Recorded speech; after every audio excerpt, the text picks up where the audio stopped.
सतगुरुदेव भगवान, आपके चरणों में कोटि कोटि नमन।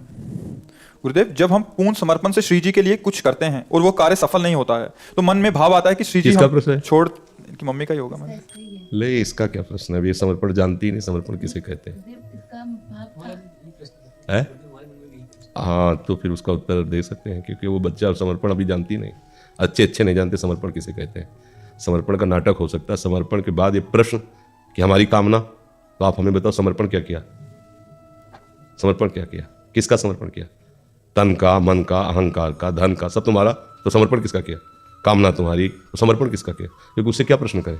अब आप कह रहे हैं कि हमारा ही प्रश्न है, तुम आपसे पूछते हैं समर्पण किसका किया? तन तुम्हारा, मन तुम्हारा, भोग तुम्हारे, वस्तु तुम्हारी, इच्छा तुम्हारी, कामना तुम्हारी। तो समर्पण का नाटक ही तो कर रहे हो। समर्पण कहाँ है? और जब समर्पण हो गया तो प्रश्न किसका? ये मकान हम किसी के नाम लिखा दें, फिर उससे आकर के बोलेंगे कि आपने सफ़ेद क्यों पुतवाया? नीला पुतवाना चाहिए क्योंकि नीला हमारी पसंद है। तो कहेगा तुम्हारी पसंद कैसे रह गई बाबा? मैंने खरीदा, मेरी पसंद चलेगी। तो मैंने अपने आप को प्रभु के चरणों में समर्पित कर दिया, मेरी पसंद क्या रही? अब तो जोई जोई प्यारो करे सोई मोहि भावे, मेरी पसंद क्या? हमने उनके लिए बहुत कुछ किया, तुम्हारा है ही नहीं, तो उनके सामर्थ्य से काम कर रहे हो। तुम्हारे पास जो कुछ उनका है, उन्होंने पूर्ण क्यों नहीं किया? क्योंकि जानते हैं इससे पूर्ण होने में तुम फंस जाओगे। अच्छा नहीं है पूर्ण होना, तो मालिक है, सर्वज्ञ है, सर्व सामर्थ्यशाली। हमारा प्रश्न ही तो ये नहीं बनता। इसीलिए हम कहा इसका समर्पण की क्या बात, इसको उत्तर क्या दे सकते हैं? वो क्या समझेगा? बच्चा है।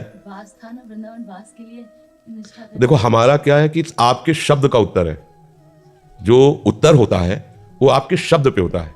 जब आप जैसा शब्द बोलेंगे, ठीक उसका उत्तर उसी शब्द के अनुसार होता है। उत्तर अब जैसे ऐसे थोड़ी कि आप प्रश्न करो दक्षिण का उत्तर हो, उसका उत्तर का उसी शब्द से होगा। शास्त्र ज्ञान का तात्पर्य, भगवत अनुभूति का तात्पर्य आप जो बोल रहे हैं उसके अनुसार। हमें वृंदावन में रखो या नरक में रखो, आपसे हम क्यों प्रश्न करें? नर्क स्वर्ग अपवर्ग, महान रसिकों की वाणी है। नर्क स्वर्ग अपवर्ग आस नहीं त्रास है, जहां राखो ता रहो, मान सुख राशि है। हम आपको भूल नहीं सकते, चाहे नर्क भेज दो। हम वृंदावन वासी करें, इतनी मेरी योग्यता नहीं। आप मालिक हो, आप चाहो तो अपने समीप रख सकते हो वृंदावन में, पर यदि आप नरक हो तो हमारा कोई हट नहीं है। आप मुझे नरक भेजो, पर आपकी स्मृति, आपकी याद, आपका भजन, आपसे अपनापन, ये आप भी नहीं हटा सकते। ये है प्रेमी की ठसक। नर्क स्वर्ग अपवर्ग आस नहीं त्रास है, जहां राखो ता रहो, मान सुख राशि है। आप जहां रखोगे। कितने संत भगवान अपने पास हैं जिन्होंने आजीवन वृंदावन से नहीं निकलने का व्रत लेकर हमारे शरणागत हुए, और अभी तत्काल कोई आवश्यकता होती है तत्काल दिल्ली जाते हैं। ये दवाई लानी है, ये वस्तु लानी है, ये लानी तुरंत। ये थोड़ी कि हम आजीवन वृंदावन का नियम लिए भाई, अब हम तो नहीं जा सकते वृंदावन की सीमा के बाहर। नहीं, वृंदावन आपसे है, हमने आपको समर्पित किया। अगर आपको आवश्यकता है तो अभी कलकत्ता जाते हैं, बंबई जाते हैं, अभी अमेरिका चले जाएंगे, आप आदेश कीजिए। ये है समर्पण। आपको हमने वृंदावन माना है, आपको इष्ट माना है, आप हुक्म कीजिए। हमारा जीवन आपका यंत्रवत जीवन है, हमें ये नहीं कि हम ऐसा। अब आ गई समर्पण की वृत्ति, आप जहां जैसे। और ये हम आपकी बात नहीं, महाप्रभु हरिवंश चंद्र जो कह रहे हैं, यत्र यत्र मम जन्म कर्म भी नारके परमे पदे थवा, जहां मनावे नरक भेज दो, परम पद भेज दो। हम सरकारी आदमी, जहां भेजोगे वही भारत सरकार का झंडा लगा के बैठेंगे हम। ये थोड़ी कि हमको जहां भेजो, तुम भेजो, सरकारी आदमी है। ऐसे हम प्रिया प्रीतम के जहां भेजोगे जय आपकी बोलेंगे, आपके होके रहेंगे, और आप हमारी स्मृति में रहेंगे तो खत्म खेल हो गया। जहां भगवत स्मृति है वो कोई दूर। अब हम क्या है कि छोटी छोटी बातें लेकर अपने इष्ट से झगड़ा करते रहते हैं। सुलझो, सीधे लिखा पढ़ी करो उनके नाम सब। मन बुद्धि चित्त अहंकार नाथ आपका। अब जो मनावे, संसार में रह करके हमको अपना भक्त बनाओ या वृंदावन में रह के भक्त बनाओ, चाहे त्यागी चाहे भोगी, ये सब आपका विषय। नाथ मेरा मन वचन कर्म से आपके प्रति समर्पण। अभी देखो आनंद में उमग पड़ोगे, आनंद की उमगन आपको महान बना देगी। बस बात समझना है। वृंदावन में रहकर यदि वृंदावनेश्वरी के नहीं हुए तो कुछ अनुभव नहीं होगा, रह के देख लो। 1000 कोस दूर रहो और स्वामिनी जी का जस गाकर उनके होकर उनके प्रति आंसू भाव, तो सामने संसार नहीं रहेगा, वृंदावन रहेगा सामने। वृंदावन जड़ देश नहीं है, चिदानंद है। जैसे भगवान सर्वव्यापक है, ऐसे जहां से देखोगे वहीं से वृंदावन दिखाई देगा। अब ये बातें क्या है कि थोड़ा ऊंचाई की है, समझ में तभी आएंगी। पर समर्पण शब्द ये भक्ति का आखिरी लक्षण है, ये कोई प्रथम लक्षण नहीं है।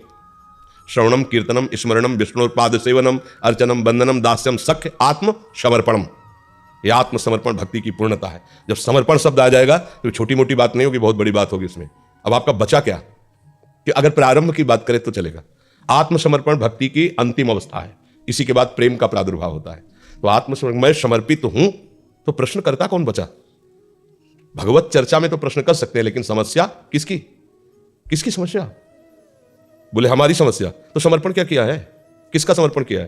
तन का, मन का, बुद्धि का, मैं का, किसका समर्पण किया है? किसी एक का कर दो, पूरा सिस्टम हो जाएगा। ये समझो, समर्पण ही पूर्णता है। समर्पण हुआ तो फिर प्रश्न नहीं रह जाएगा। प्रश्न तो बाहर हट करके होता है, अपनेपन में थोड़ी होता है।